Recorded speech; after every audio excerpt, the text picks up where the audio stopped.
Fala aí. Diga seu nome. Pedro Cruz. E a cidade de hoje? Pode já tá gravando. Hã? Já tá gravando. A primeira pergunta já tá gravando. Depois corta. Qual é a primeira pergunta? Qual o seu Solta o café. tema de pesquisa? Então, Não, mas por quê? Não, é o que é. Certo, o que é? Qual é? Qual é? então, o tema da minha pesquisa é... Eu quero falar olhando para você. Fala, pode. A gente tá aqui, eu tô Será que o fazer. ventilador vai tapar o som não da câmera? Ele pensou nisso agora também. Então, meu nome é Pedro, o tema da minha pesquisa é a nutrição pela educação popular.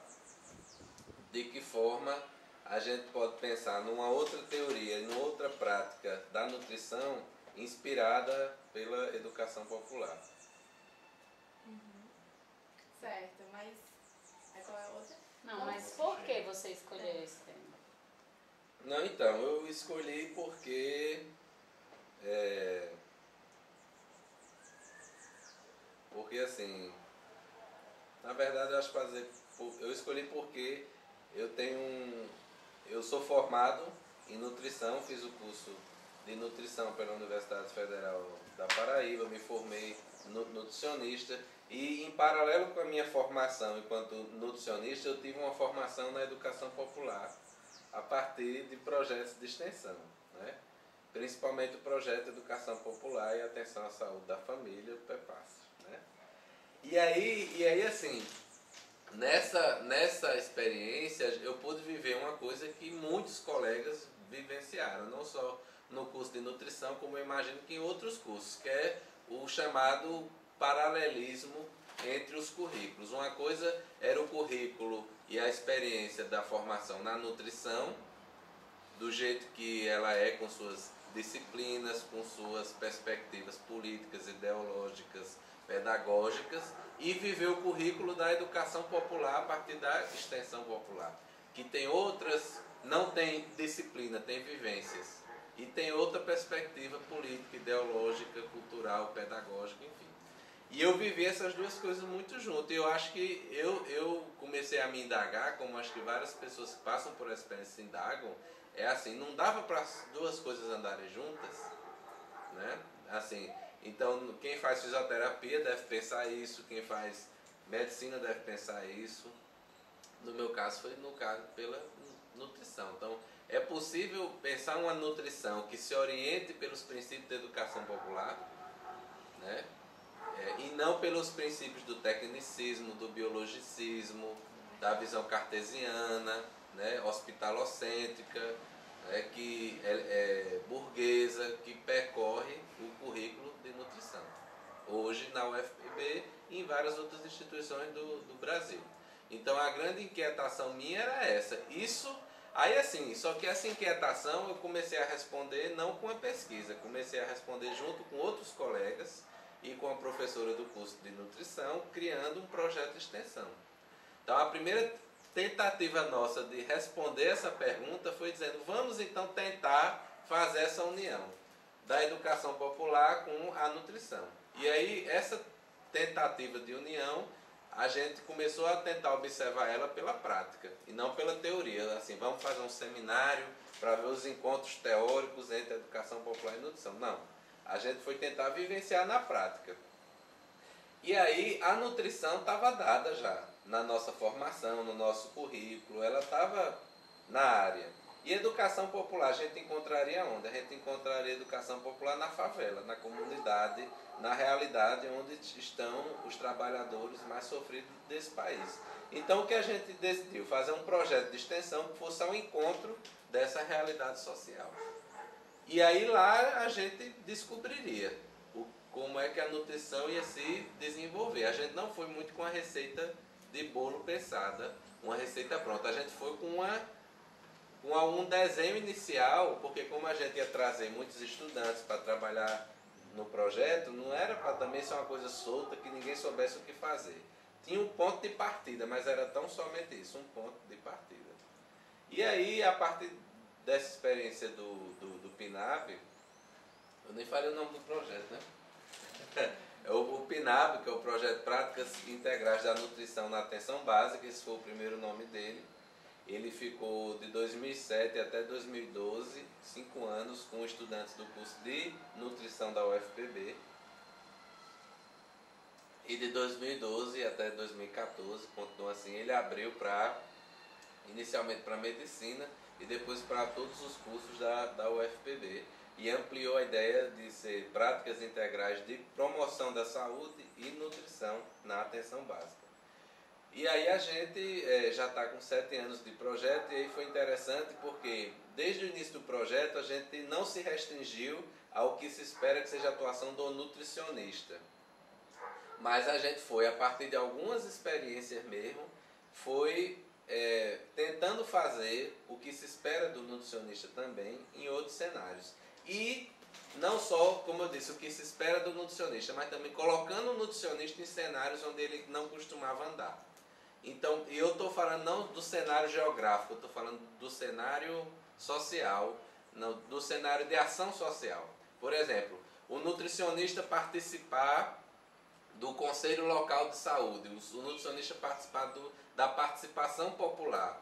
Isso, claro, vários nutricionistas participam, mas de uma forma aberta, explícita, oficial, institucionalizada, uma forma realmente assim, você ir lá enquanto projeto de estudantes de nutrição, participar, não como um nutricionista ou outro que participa de um conselho local, mas como projeto da universidade, dizendo, olha, aqui tem um grupo aqui na nutrição que se importa com a participação popular.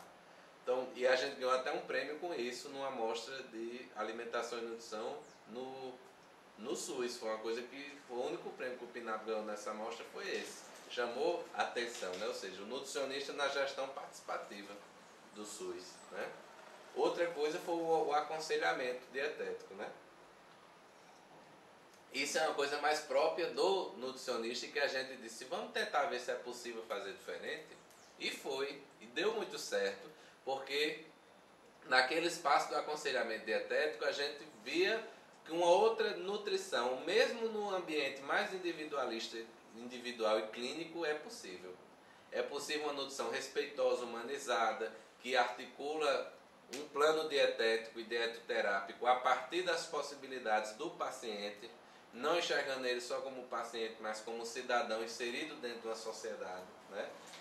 Então, assim, essas são duas marcas interessantes. A outra foi assim, como é que a gente vê o papel do nutricionista em espaços da segurança alimentar e nutricional. Era outra questão, que é uma questão que está dada preponderantemente, desde o início do debate sobre segurança alimentar e nutricional, a partir da institucionalização no governo Lula em 2003, duas categorias sempre estão muito presentes, nutricionista e assistente social. Sempre estão.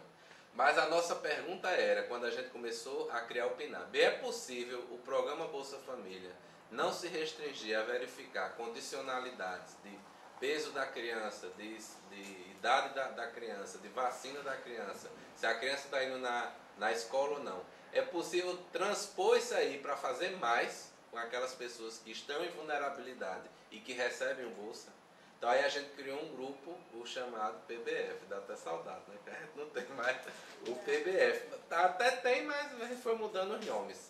Mas foi o grupo Programa Bolsa Família. E a ideia dele era justamente a gente fazer ações que extrapolassem, que qualificasse o manejo do Bolsa Família na saúde, para além da questão de transferência de renda e para além só da verificação de condicionalidades, né? Então isso foi outra questão fundamental. E aí a gente viu que era possível sim a gente fortalecer, por exemplo, o papel do agente comunitário de saúde na discussão de segurança alimentar. A gente vê que a unidade de saúde precisava assumir mais o seu papel como promotora de educação em saúde, no sentido de uma alimentação saudável, né? Então assim, a gente foi descobrindo muitas questões assim, fundamentais, né? O que mais? Vocês podem ir perguntando, sugerindo. O que fez você entrar pro PEPASCO? O que te fez caminhar nesse nessa direção da saúde pública? E continuar, né? Porque só entrar. Boa pergunta. Desde que fez você entrar em nutrição, né? Até encontrar O que eu fiz caminhos da entrar em nutrição. nutrição? Ixi, Então vamos lá. Então, Foi longe. É bem 20 antes, minutos então. só. Você ainda tem, Ainda tem- meia hora pra falar. Tá em 8 minutos ainda. 8 minutos. Não, então, eu vou só fechar essa questão do PNAB, eu vou nessa. Não, então assim, então e as visitas domiciliares eu me lembro muito como se fosse hoje. As primeiras visitas que o pessoal do PNAB fez. Era assim uma novidade muito grande, os estudantes saíram assim muito impactados, né? E muito felizes, a própria professora, minha colega querida Ana Cláudia, assim, deslumbrada. Então assim, eu me lembro daquele poema de Halima, né? Tem gente ainda, debaixo dos mulambos molhados no chão, manchando o chão, tem gente ainda. Então, era como se a gente sempre soubesse, mas não ligasse. Mas quando a gente foi lá, a gente viu, se impactou, se deslumbrou, mas ao mesmo tempo se encantou. Assim, no sentido de, poxa, esse trabalho é legal de fazer. E não é de qualquer para fazer. A nutrição precisa fazer. Nós, como nutricionistas, nos faz bem estar nesse espaço. Então, isso foi muito impactante, foi muito significativo. Então, na verdade, assim, a prática do PNAB só foi confirmando para a gente uma suspeita que a gente tinha, suspeita que eu digo assim, porque eu e outros colegas, como Ingrid, que foi uma das fundadoras também do PNAB, a gente estava no PEPAS e era um projeto interdisciplinar. Então o foco lá não era nutrição, era tudo, né? Então assim, a gente suspeitava, poxa, mas será que ao mesmo tempo que a gente estava no PEPAS, a gente estava no estágio no HU, a gente estava no estágio de nutrição clínica, em produção, e a gente pensando, porra, esse negócio podia ser diferente. Aí com o PNAB a gente começou a ver que realmente podia ser diferente, né?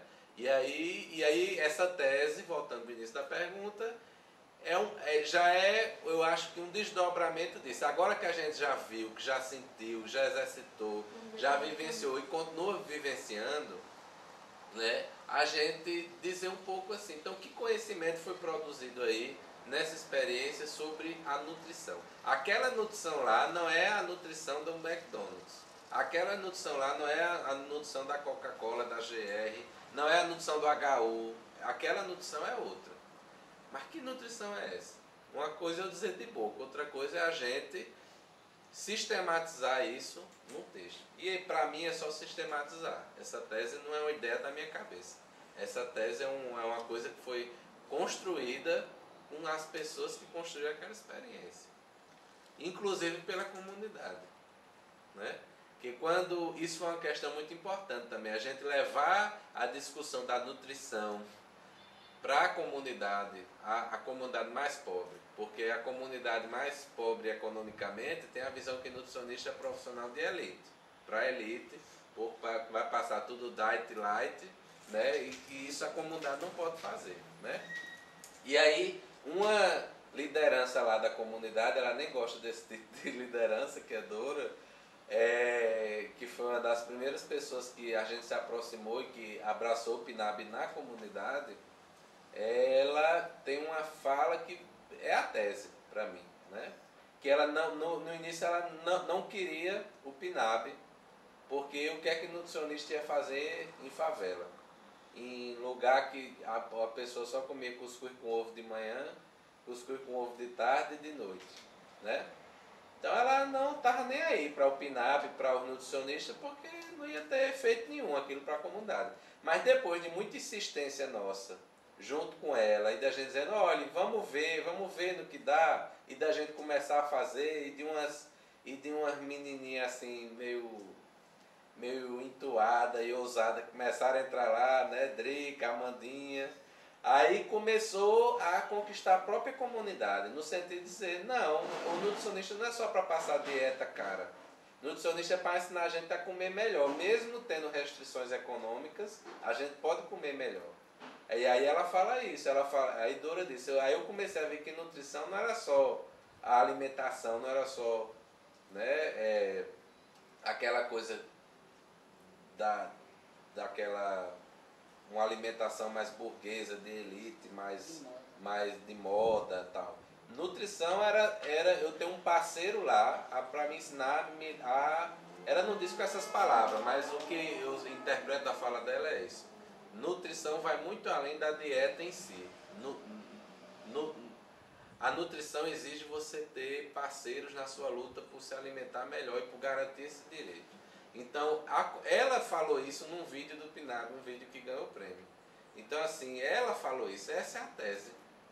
Né? Agora sim, então não é uma tese minha, então é isso. Eu acho que é uma coisa que eu quero muito assim, claro que o trabalho de tese tem uma hora que ele é mais solitário, que você tem que escrever mesmo, escrever só, porque senão vão dizer que você está, a academia, né, vai dizer que você está plagiando, que você está, né, que você não está citando os autores, então mas é uma pesquisação, porque é uma pesquisa que nasce disso, dessas questões vivenciadas na prática, que é uma pesquisa coletiva, nesse sentido, né, que não vai ser invenção minha.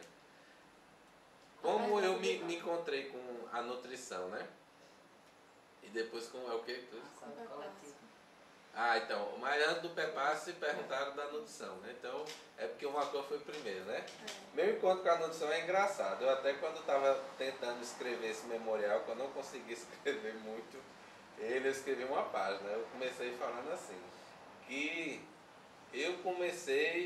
eu nasci, depois quando eu tinha uns 2, 3 anos, eu era magrinho. Quem viu umas fotos minhas assim, pequenininho, eu era bem magrinho. Aí, depois eu fui engordando, né? Então essa minha relação com a nutrição começou meio assim. Então eu, na maior parte da minha infância, eu era um menininho gordinho, como eu estou hoje. Mas assim, é engraçado, porque assim, eu era gordinho, porque minha relação com a nutrição, eu acho que era muito assim. Era uma relação para suprir carências que eu tinha, carências emocionais, porque assim, quando eu nasci, eu fui o primeiro filho, né? Mas assim, eu fui quase assim que tomado da minha mãe pela minha avó.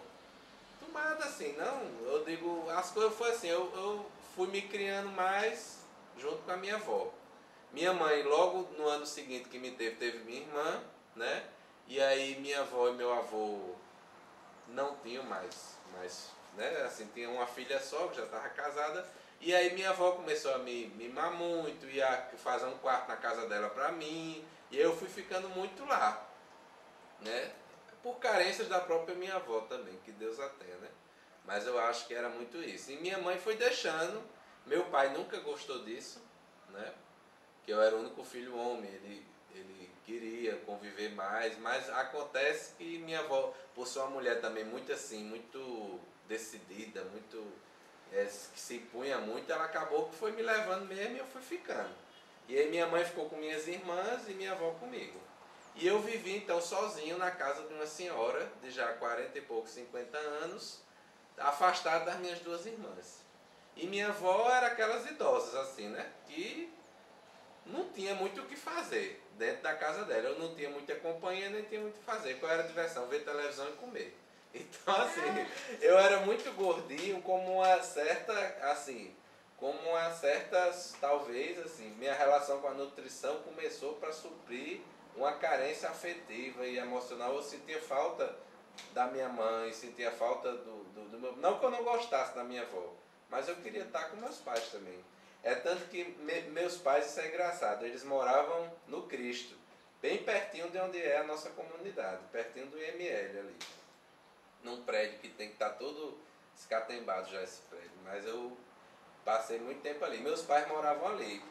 E aí ali, quando eu ia passar um tempo com meus pais lá, era uma festa, porque meu pai e minha mãe não prestavam muito, eles tinham uma relação, sempre tiveram muito tensa e conflituosa, eles estavam mais preocupados em brigar com o outro do que com os filhos.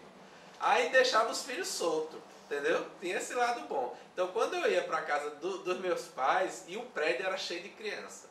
Então era um paraíso, eu brincava, brigava, aí andava de bicicleta, aquelas ruas do Cristo eu andava para tudo quanto é lado. Então era uma felicidade, mas aí eu ia para a casa da minha avó e de novo era aquela solidão. Né? Eu adorava quando minha irmã, quando Zilá, ia para lá, né? Para a casa da minha avó brincar comigo. Então minha relação com a nutrição no início foi meio assim, aí depois aí fui ficando adolescente, né? Aí minha avó faleceu, infelizmente assim, ela teve câncer, teve até nova, ela tinha 56 anos na época. eu tinha 10. Aí ela faleceu de câncer de pulmão. Aí o que foi que aconteceu? Aí minha mãe se mudou para casa da minha avó, assim, principalmente na fase final, que minha avó estava muito debilitada. Aí foi minha mãe, meu pai, minhas irmãs, todo mundo junto para casa da minha avó. Aí nesse lado foi bom para mim, né? E aí eu comecei a conviver com meu pai e minha mãe, aí voltou a normalidade, né? Aí, só que eu comecei a ficar adolescente. Aí você vai ficando adolescente, você vai ficando preocupado com o corpo, né? Né? Com as paqueras, com o corpo, gordinho, feio que só bexiga que eu era. Aí, resultado, aí eu comecei a me preocupar com essa história. Aí minha mãe tinha uma esteira em casa. Aí eu comecei a andar nessa esteira, feito doido, assim, sem planejamento nenhum. A correr, comer muito abacaxi, que eu ouvi alguma história que abacaxi emagrecia. Foi assim, foi uma coisa meio doida, assim. Aí, resultado. Mas eu comecei a emagrecer. Nessas minhas corridas meio doidas, né? Nessa esteira dela, comendo um bocado de abacaxi. Eu não fazia muita dieta não, era uma coisa louca. Mas eu comecei a ter um resultado. Aí pra melhorar o resultado, eu entrei na academia.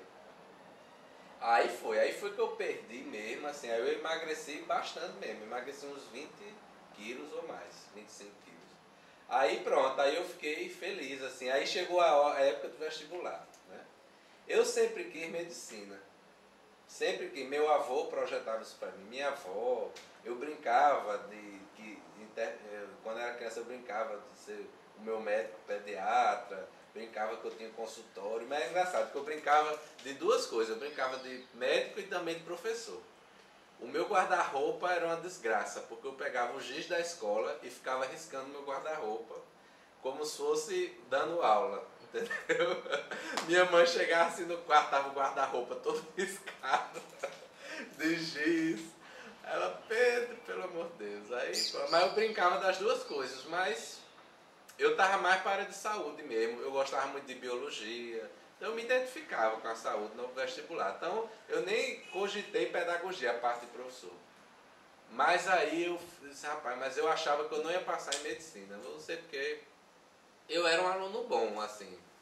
Eu era um aluno bom, tirava boas notas, mas eu tive um percalço, assim, na minha época foi que teve os primeiros PSS. Aí eu fiz o primeiro, foi bom no primeiro ano, só que no segundo ano eu zerei química. Que era uma das até que eu gostava, mas zerei. Não sei o que foi, que porra foi naquela prova. Zerei química. Aí eu comecei a botar uma pulga atrás da orelha. Eu disse, rapaz, eu não sei se eu passo não para medicina, porque para passar tem que ser top. Aí eu fiquei naquela dúvida, faço ou não faço, faço ou não faço. Eu sei que na hora H, aí eu disse, não vou fazer não, vou botar outro curso aqui e depois eu tento transferir. Eu criei essa tese, de que eu entraria no curso e tentaria transferir para medicina. Aí com medo assim, de tentar medicina, não passar e ter que fazer um ano de novo de cursinho. Eu já estava de saco cheio de cursinho, de escola, entendeu? Eu queria passar logo. Aí eu botei nutrição. Aí eu botei nutrição, assim, muito por causa da minha dieta, assim, que quando eu entrei na academia eu fui para um nutricionista, eu comecei a ver o profissional, né? Eu tava, aí assim, quando eu comecei a entrar na academia, que eu comecei a fazer, eu comecei a emagrecer mesmo, eu tava, tem um aluno meu agora que tá desse jeitinho mesmo, um aluno de medicina meu, que é gente fina, ele perdeu assim uns 15 quilos, de quando eu comecei com ele ano passado, no MH1, agora pro MH2. E ele tá indo pro nutricionista, tá malhando todo dia, eu me vejo muito nele. Então assim, eu via todas as calorias do alimento, eu era aquela coisa. Aí eu disse, rapaz, nutrição vai ser essa área, eu vou botar. É assim, foi o que eu me identificava, né? Aí eu botei, aí passei em primeiro lugar. Mas mesmo assim, por pouco, minha nota não ia dar para medicina, terminou sendo um acerto, assim, porque talvez eu até ficasse na lista de espera, não sei como seria, mas enfim. Mas passei bem, fui feliz e comecei o curso, né? Aí eu fiquei assim, fazendo o curso de nutrição e vendo possibilidade de transferir, com aquele pensamento fixo de que eu ia ainda para medicina. Os 3 primeiros períodos foi assim. Eu vou. Aí no terceiro período eu entrei para o PEPASF, né? Muito numa lógica assim, olha, tem um projeto ali, eu lembro que a propaganda que um amigo meu fez foi podre. Ele disse assim, olha, o povo lá é tudo doente, é um povo da favela, olha, você vê todo tipo de doença e você vai ajudar lá, você já vai praticar. Mas é uma lógica assim, você vai lá praticar a profissão para aprender a cuidar dos doentes pobres, entendeu? Era muito assim. Mas assim, não era, ele dizia isso não numa visão burguesa, era numa visão assim, rapaz, porque a gente não tinha estágio, não tinha nada. Então, era assim, olha, você vai ver lá a realidade. E eu que sempre quis ser profissional de saúde, eu fiquei, rapaz, eu vou ver lá esse negócio, porque está demorando muito, no curso não tem nada. Parecia mais que a gente fazia biologia e não nutrição. Você não via nada de nutrição, né? Aí eu fui com essa coisa, fui morrendo de medo, né? Vanille foi comigo a primeira vez, que é professora hoje da UFCG, ela que me levou, né? Ela era aluna de uma disciplina que eu estava, que era uma disciplina, na verdade, do 6º período com Lindenberg, que eu adiantei, eu fiz no terceiro. Então, eu fui para o PEPASF tanto por convite de um amigo meu que estava, da minha turma, como também porque Lindenberg passou essa tarefa. Ele passou como uma tarefa da disciplina conhecer o projeto. Que a Vanille, que era aluna da disciplina, era aluna do PEPASF já fazia 1 ou 2 anos. Aí eu fui com Vanille, eu me lembro como se fosse hoje. A gente marcou na Lagoa, ali, pegar o ônibus, Grotão. Aí ela veio o ônibus e ela, aqui. Eu entrei no ônibus. Aí fomos lá. Eu lembro que no caminho ela foi dizendo, não, gente, é um trabalho legal. Ela foi falando coisas bem legais, assim, por exemplo, como é que ela fazia para trabalhar com as crianças a alimentação saudável, para trabalhar com as crianças que não andassem de pé descalço, por causa de verminose. Ela falando coisas bem assim, alternativas, né? Assim, de como você fazia para cuidar, né? Da saúde das pessoas. Porque assim, 25. certo, tá, então já, acho que já dá para ir fechando. Então assim, ela foi enfatizando, porque assim, a gente tinha consciência que a gente tinha muito pouco conhecimento técnico. Então a gente se perguntava, o que é que eu vou fazer lá, se eu não tenho conhecimento técnico? Mas ela falando, não, a gente pode fazer muitas coisas. A gente pode fazer outras coisas alternativas, sem ser a própria consulta, que são muito legais e que tem as pessoas gostam e tal. No ônibus ela foi falando isso. E eu fui para a comunidade, né? E aí chegando lá eu lembro que eu morri de medo, né? Assim, eu morri de medo de ficar doente. Eu tenho assim, isso pode ser vergonhoso de falar, mas naquela época eu tinha muito medo, né? E eu lembro que a gente foi para uma casa que estava com uma escabiose, que estava assim, as crianças, os adultos, tudo. E eu fiquei, ai meu Deus, eu vou sentar nesse sofá. Né? Assim, ai meu Deus, eu vou ficar doente. Só que uma coisa que foi quebrando foi a recepção das pessoas da comunidade. Era uma recepção muito boa, parecia que já conhecia a gente há 30 anos, assim. E pedia para a gente ficar à vontade, para tirar o chinelo, o sapato, sentar, conversar. E aí conversava, era uma conversa normal, como se fosse uma conversa de amigos. Mas é uma conversa que tinha um efeito terapêutico, trazia coisas da saúde para dentro da conversa. E aí aquilo, mesmo eu com medo, aquilo foi me encantando de um certo jeito. Fui dizendo, rapaz, interessante. E eu tinha uma coisa assim, eu sou católico ainda, hoje eu não sou praticante, mas na época eu era muito praticante. Então essa coisa de ajudar o próximo, ajudar o outro, me interessava muito. Essas foram as primeiras intenções. Hoje eu sou totalmente outro, mas eu devo essa raiz, né? Eu cheguei aqui por isso.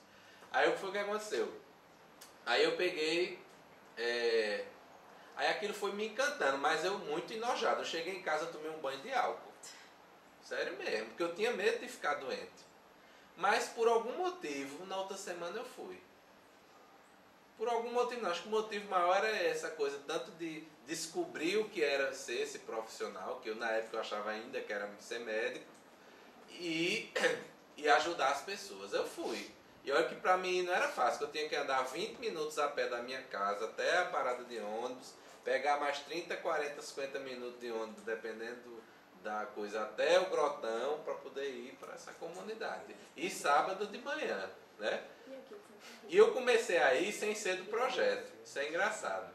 Porque logo em seguida que eu fui, a universidade entrou em greve. Aí esse meu amigo era da minha sala, era de Recife. Aí ele ia voltar para Recife, na greve, pediu para eu ficar acompanhando as famílias dele. Eu digo, mas eu nem sou do projeto. Eu disse, mas você não já foi, não já conheceu minha família? Eu fiquei indo. E eu fui. E aí, isso você sabe, né? No PEPASSE ninguém notou muito isso não. Aí abriu a seleção, uns 3 meses depois abriu a seleção. Aí eu fui fazer a seleção, eu digo, eu vou entrar pelo menos oficialmente, né? Aí eu lembro, quem me entrevistou, vocês não vão acreditar, foi Marcos, filho de Eimar, que me entrevistou, e a Aline, da fisioterapia, né? Eu não sei se talvez Dani conheça. Lembra não? Aí que alternou os dois sendo grandes amigos meus. Aí o Marcos olhou assim e disse, mas você já é do projeto? Eu disse, rapaz, extraoficialmente, eu estou aqui para oficializar.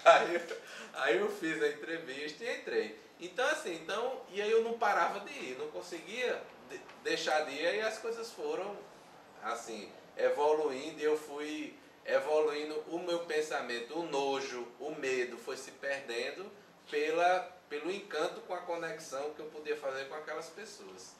E à medida que eu fui me apaixonando no sentido humano, de ser humano por aquelas pessoas. Então, não me interessava, o mais importante não era se ela estava com escabiose. Era aquela pessoa, eu gostava dela, era ela boa, receptiva, ela sofria de carências, eu podia ajudar, nem que fosse só com escuta. Então, aí o medo foi superado, né? E aí aos poucos eu fui me formando na educação popular. Geralmente é isso, né? A gente entra com uma coisa muito de ajudar o outro, mas vai vendo que é muito mais do que ajudar o outro. Vai vendo que tem uma teoria, tem uma prática, e aí eu fui contando com a ajuda dos professores, né? Inicialmente Eimar estava mais afastado, porque ele estava fazendo o pós-doutorado dele no Rio de Janeiro, então eu contei muito no início com a ajuda de Wilton, que era o coordenador na época, de Marísia, né? Aí depois voltou Eimar, chegou Dailton, Kátia, então aí a gente foi tendo uma rede de pessoas. Aí 2 anos depois eu comecei a frequentar a NEPS, né? Que a NEPS estava tendo naquela época movimentos de encontros estaduais do Brasil todinho. Aí eu comecei a conhecer os movimentos sociais, aí eu comecei a ver que tinha outras coisas além da Maria de Nazaré, entendeu? Aí teve Proeste, aí eu comecei a ser bolsista, enfim, aí as coisas foram rolando até chegar hoje. Mas assim, voltando só para fechar essa questão da medicina, foi o que aconteceu. Logo quando eu entrei no PEPASF, eu estava fazendo um estágio de vivência pelo PEPASF em Caporã, com a Aline da fisioterapia e com o Darley, que hoje é a esposa de Eimar, que na época era estudante de farmácia do projeto. Então a gente foi para lá, inclusive mediado por Ricardo, que hoje é meu colega de departamento e era estudante na época do projeto e intermediou o estágio lá em Caporã, entendeu? Aí no meio do estágio, a minha coordenadora, que é uma pessoa maravilhosa, Sônia, que sempre é a coordenadora histórica do curso de nutrição, ela sabia dos meus dilemas com o curso, ela sabia do meu dilema com a medicina, ela me dava força no sentido de eu escolher o que meu coração mandasse. E meu coração mandava medicina. Aí ela conseguiu me matricular, conseguiu uma articulação para uma matrícula minha como aluno extra especial, numa disciplina de medicina. Aí eu topei, fui do meio do estágio, nem podia sair do estágio, ninguém nem soube disso na época. Eu vim para João Pessoa só para fazer essa matrícula e depois voltei lá para Caporã.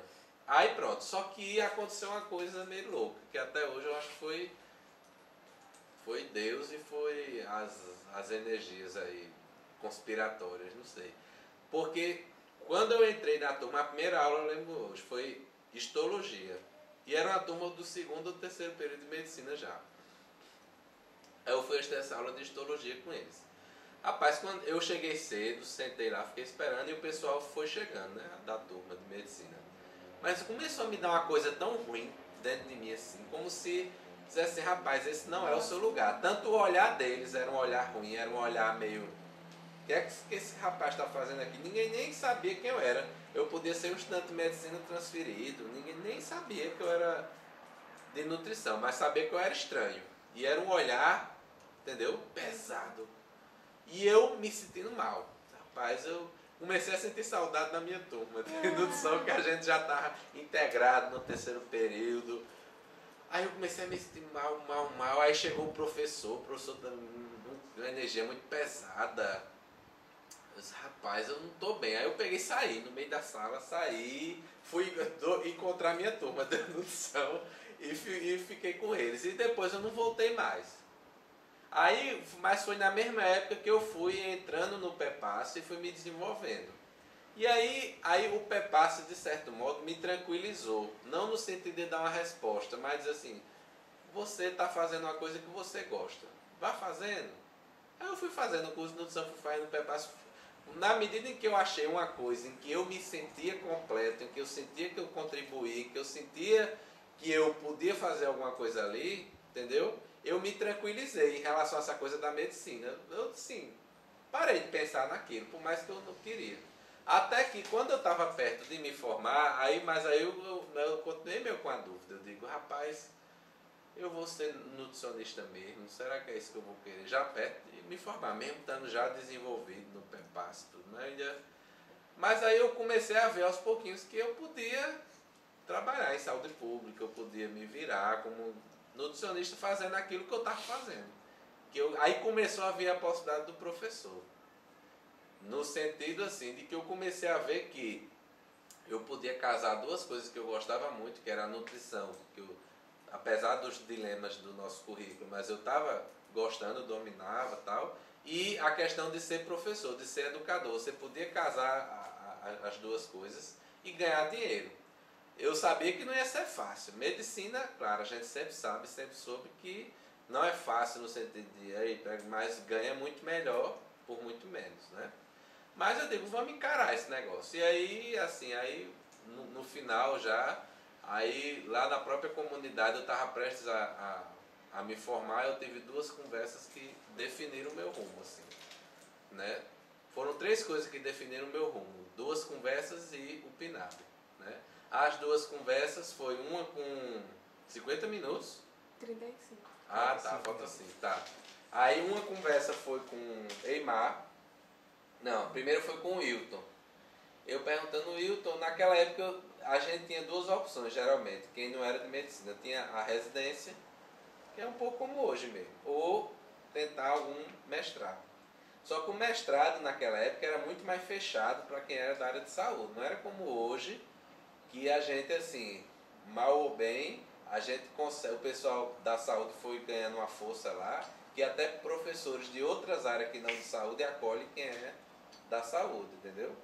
Mas naquela época era mais Eimar mesmo, né? Mas aí eu ficava na dúvida, não sei se eu vou logo para o mestrado. Algumas colegas minhas diziam assim, né? Eu lembro Tâmara, né? Aline, outras pessoas falaram, a própria Ingrid, né? Não, Pedro, eu acho que ir para o mestrado é muito precipitado, assim.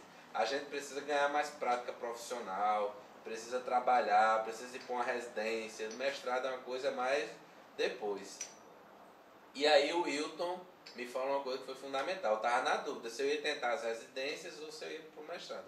Ele disse, Pedro, pensa no seguinte, você tem um revólver com uma bala só. Então, a residência é um caminho, o mestrado é outro. Você tem que atirar, você não vai atirar para os dois lados. Então, você tem que escolher um lado para atirar, e é agora. Aí eu achei, o Wilton, ele é desse jeito, para quem sabe, assim, ele foi fundamental, assim, ele é bem direto. E aí, mas logo em seguida, aí a Eimar veio conversar comigo, perguntando se eu tinha interesse de fazer o mestrado e que ele teria muito orgulho de me orientar. Aí aquela coisa, aí eu senti, rapaz, é possível então, eu fazer o mestrado, que eu tinha dúvida, né? Eu disse, rapaz, assim, o homem está dizendo que eu posso fazer, eu vou investir então. Aí foi que eu comecei, assim, a investir nessa coisa do mestrado, aí entrei, assim, aí começou a se organizar o grupo de pesquisa naquela época e o pessoal deixou que eu participasse, né? O próprio Eimar convidou e aí pronto, aí eu devo muito assim a ele, a Marísia, que me ajudou muito. Marísia, eu devo muito a ela o jeito que eu escrevo. As primeiras texto que eu escrevi no próprio Pepasse, ela me orientou bastante, me dava muitas dicas, e riscava o texto comigo, escrevia comigo. Eu devo muito a ela, o jeito que eu escrevo hoje a ela, né? Então, assim, então foram essas coisas que foram. E aí o PNAB, pronto, o PNAB consolidou tudo. Que aí o PNAB, eu resolvi dizer, não, eu estou me formando, mas um pouco como minhas companheiras hoje, né?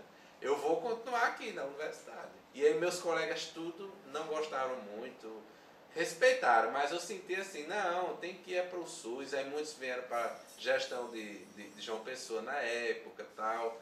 Mas eu fiquei, eu disse, rapaz, eu vou ficar, eu vou segurar assim. Eu nunca tive uma família muito abastada, né? Então assim, tinha uma certa pressão dos meus pais para eu ganhar dinheiro também, mas deu para segurar um pouco, entendeu? Eu passei no mestrado com bolsa, mas a bolsa só veio quase um ano depois que eu estava no mestrado, entendeu?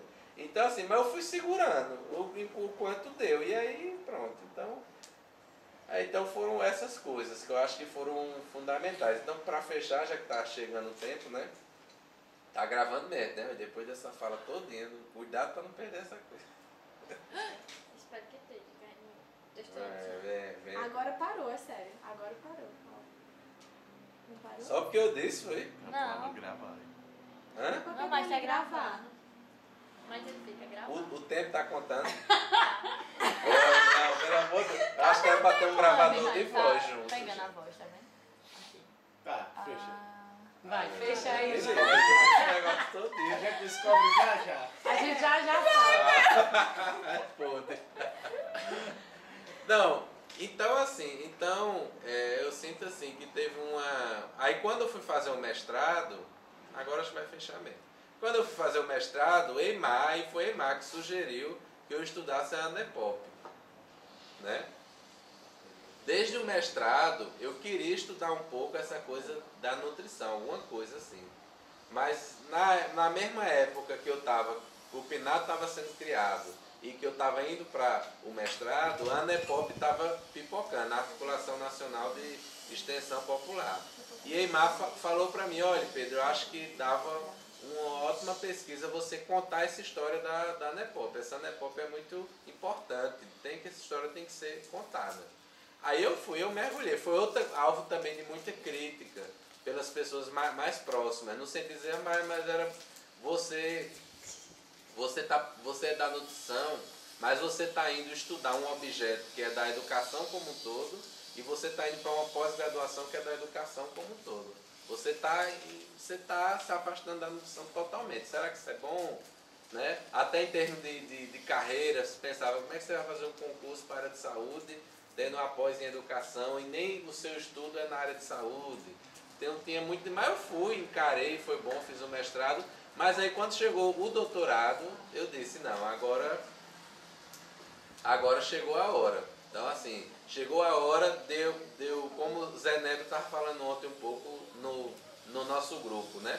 De eu pegar essa experiência que está aqui, que a gente criou, que a gente construiu, que a gente gosta dela, que a gente é apaixonado, que a gente investe o tempo, a alma, a energia nela, e começar a me distanciar dela no sentido reflexivo. No sentido de eu ver assim, o que é que essa experiência está dizendo mesmo sobre a nutrição? Né? O que é que ela diz mesmo? Será que ela realmente, os atos que a gente constrói nessa experiência, os entrevistados estão tirando a concentração do entrevistador. Ou o contrário. É a câmera. Não, pelo amor de Deus. Olha. Aí assim, será que essa experiência do PNAB, ela realmente gera? Eu acho que sim. Pelo que eu já falei antes, eu sinto que não é o PNAB não, eu sinto que qualquer experiência de extensão, ela produz, de extensão popular, ela produz conhecimento. Por quê? Se ela está na educação popular, é porque ela é contra-hegemônica. A educação popular ela é contra-hegemônica, não significa que ela vai ser para sempre. Ela hoje é. Por quê? Porque ela é sempre um movimento de resistência contra algo que está predominando, contra um jeito de fazer, é um jeito de fazer alternativo e resistente contra um outro jeito de fazer preponderante. Em qualquer área. Se você for para o projeto Zé Peão, na área de alfabetização, eles fazem lá uma alfabetização diferenciada, do jeito predominante. E por aí vai, nas várias áreas. Então, a educação popular, ela produz saberes inquietos, resistentes, contra-hegemônicos. Na nutrição também. E aí, para fechar mesmo agora com essa ideia, é o seguinte. Eu sinto que o debate da nutrição, o debate em torno de uma nutrição crítica, humanizada, ampliada, ele melhorou muito, principalmente do governo Lula para cá, de 2003 para cá. Ele deu uma profundidade muito grande. Mas eu sinto que assim, ele melhorou muito no discurso e não tanto nas práticas. É bem verdade que nos últimos anos o debate em torno da educação alimentar e nutricional se aprofundou. Você teve em 2012 a criação de um marco de referência em educação alimentar e nutricional para as políticas públicas. Mas eu sinto ainda que existe um fosso, entendeu? Entre, olha, nosso objetivo é o direito humano à alimentação e à segurança alimentar. Tá, mas nós vamos construir esse objetivo como? Então, tem uma resposta para essa pergunta, é toda a parte de acesso aos alimentos. Acesso, produção de alimentos alternativos, orgânicos, tudo mais. Isso é uma resposta concreta, tá? Mas é preciso mudar a formação das pessoas, desde a comunidade até os doutores universitários, e os nutricionistas e os assistentes sociais. Segurança alimentar não pode estar só no discurso, tem que estar na postura das pessoas e na alma. E para estar na postura e na alma, precisa de um processo educativo para essas pessoas. Aí eu sinto que aí tem uma lacuna na produção do conhecimento hoje, sobre que educação é que promove a segurança alimentar. Tem pessoas que discutem isso, eu repito, mas eu sinto que se discute pouco que educação alimentar e nutricional é essa. Entendeu? Então eu acho que a educação popular, trazendo para esse debate, ela vai poder, talvez, responder essa lacuna. E talvez bastante humilde, porque mesmo que a gente responda pelo PNAB, o PNAB é uma experiência cheia de limites, por ser uma experiência na universidade, que é um espaço super protegido, entendeu? Mas é uma experiência que nem por isso tem limites, tem, mas ela tem algo a dizer, sim. Não é a verdade absoluta, mas é uma verdade. E eu acho que vai ser uma provocação para que a gente possa pensar uma nutrição crítica. The end.